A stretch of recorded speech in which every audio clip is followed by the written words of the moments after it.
धन धन सतगुरु तेरा ही आसा।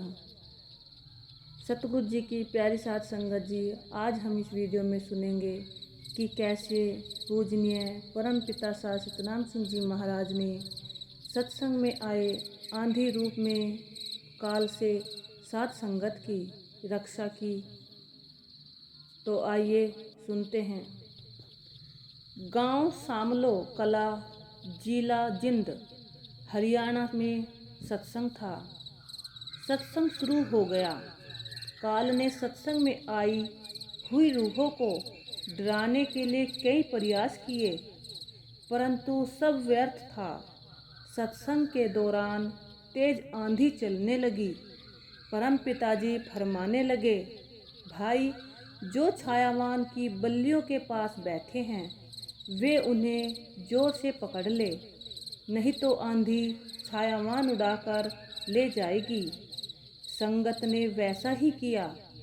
सतगुरु की मेहर से कोई क्षति नहीं हुई।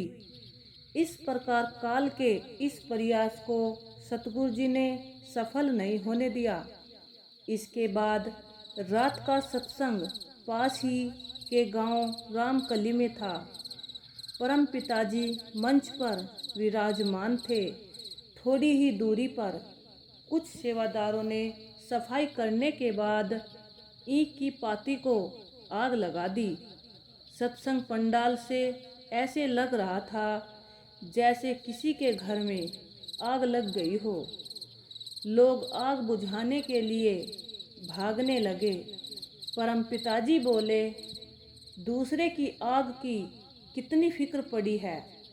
तुम्हारे सभी के अंत हृदय में आग लगी हुई है। तुम अपनी आग का फिक्र करो, वह आग तो बुझ चुकी है। उक्त वचन सुनकर साध संगत बैठ गई। परम पिताजी ने फरमाया, इस गांव पर काल जल रहा है, खुश नहीं है। ये वचन सुनकर ऐसा लग रहा था कि इस गांव में नाम लेने वाला शायद ही कोई निकले। सत्संग खत्म होते ही लोग उठकर जाने लगे। उसी समय परम पिताजी एक सेवादार से कहने लगे, तू ऐसे कर, जल्दी जल्दी सारी संगत में घूमकर उन्हें बिठा। वह सेवादार वचनों अनुसार लोगों को बैठाने व नाम शब्द लेने की प्रार्थना करने लगा। पिताजी की दया से बहुत ही साध संगत वहाँ रुक गई। फिर गुरु मंत्र दिया। आश्चर्यजनक बात यह थी कि जहाँ सभी सेवादार यह सोच रहे थे कि शायद ही कोई नाम लेगा, वहीं 1080 जीवों ने नाम ग्रहण किया, जिनमें से 410 भाई व 670 बहनें थीं। जिंद के पास कई गांव में सत्संग किए। उस समय यह इलाका पिछड़ा हुआ था। ज़्यादातर लोग अनपढ़ थे। गांव व आसपास के इलाके से काफ़ी मात्रा में साध संगत आई हुई थी। सत्संग का कार्यक्रम शुरू हो गया। लगभग 10 बजे परम पिताजी मंच पर विराजमान हो गए। सत्संग पंडाल में उन लोगों ने इतना शोर मचाया कि सत्संग की कोई बात नहीं सुनी। माता बहनें भी अलग से शोर मचा रही थी। वे बीच में दौड़ रहे थे। लोग आपस में अपनी अपनी बातें कर रहे थे। शहंशाह जी ने उन्हें बहुत समझाया। परम पिताजी सत्संग समाप्ति के उपरांत जब नाम शब्द के बारे में समझा रहे थे तो देखा कि ये लोग अनपढ़ हैं, सभ्य भी नहीं हैं।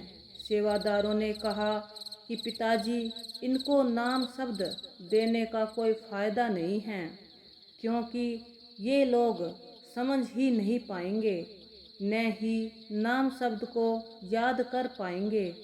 इस पर दया के सागर परम पिताजी ने फरमाया कि हमारी तो ड्यूटी शाह मस्ताना जी ने नाम शब्द लेने की लगाई है।